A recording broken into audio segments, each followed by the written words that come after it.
what would you say is your prayer and encouragement for the Global Salvation Army as we continue to mobilize as an army to respond? Again, you've kind of mentioned we need all boots on the ground. We need to be aware. But Yeah. what would you say, what's your prayer and what is your encouragement for us around the world? I just want to remind people again of the general's call to mission. And just because he's sitting next to me doesn't mean that I'm doing this. I really think that this is involved in the general's call to mission, and certainly in the battle ready, which is a section of this call to mission, battle ready. And we need to be aware. We need to be equipped. And I'm fight for freedom is part of the battle ready for a modern slavery. I also want to say that the COVID pandemic has been really put us back, I think, when it comes to modern slavery. I think we're going to see this. This is not going away. This fight for evil in this area is not going away. And our pandemic, I think, the crises have made it even harder fight for us in how we do that in future days. So I want to say that we need to be aware that coming out of the pandemic, we're going to see this probably even escalated as opposed to being going away for us. Again, the founders who said to his son Bramwell when he saw people living under the bridges, homeless, go do something. So I want to say to our International Salvation Army, Salvationists, go and do something. And remember, again, one other word that is so important to us, others. Others. So go and do something, especially in this particular area.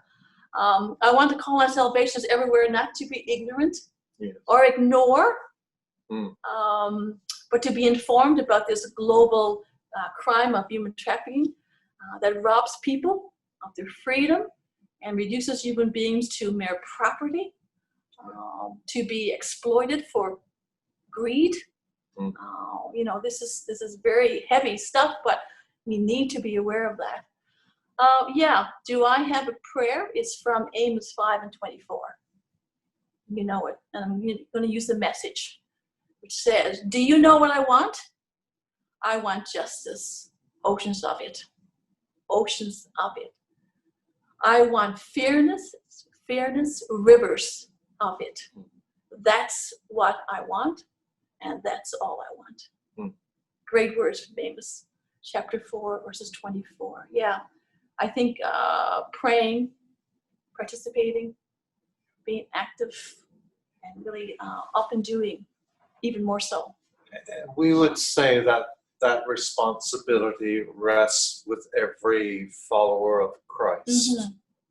No exceptions. Yeah. But there is a reality that we will find people within the Salvation Army who are passionate about this area of ministry. I accept the fact that not everybody likes to go to prisons and visit folks who are there. Some people find that very difficult.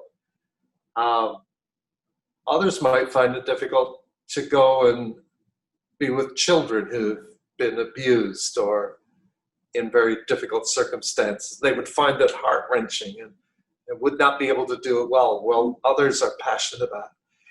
I want to say to the Salvation Army, I am absolutely convinced that God has equipped us to do the work He calls us to do. So in our DNA, there is a genetic code written in persons within the Salvation Army that can rise up and be passionate about modern slavery and human trafficking. And if you are one of those persons out there that needs to respond to a call to engage and to be a champion, I think that rests as heavily upon you as any other calling that might rest upon another person. Because without you in this particular fight, involved in this particular strategy, we will not accomplish what we need to. And this is such a demanding reality and all around us. We can't excuse ourselves. Yeah. So. General and Commissioner Peddle, thank you so much for your prophetic vision, for your support, for the way that you move people towards compassion and towards justice. I'll just end just by saying that it's a new time for the Salvation Army in terms of desiring to really strengthen our modern slavery and human trafficking response efforts. And we just thank you so much for all of your support, and we are excited for everybody to come on board and to join the fight for freedom.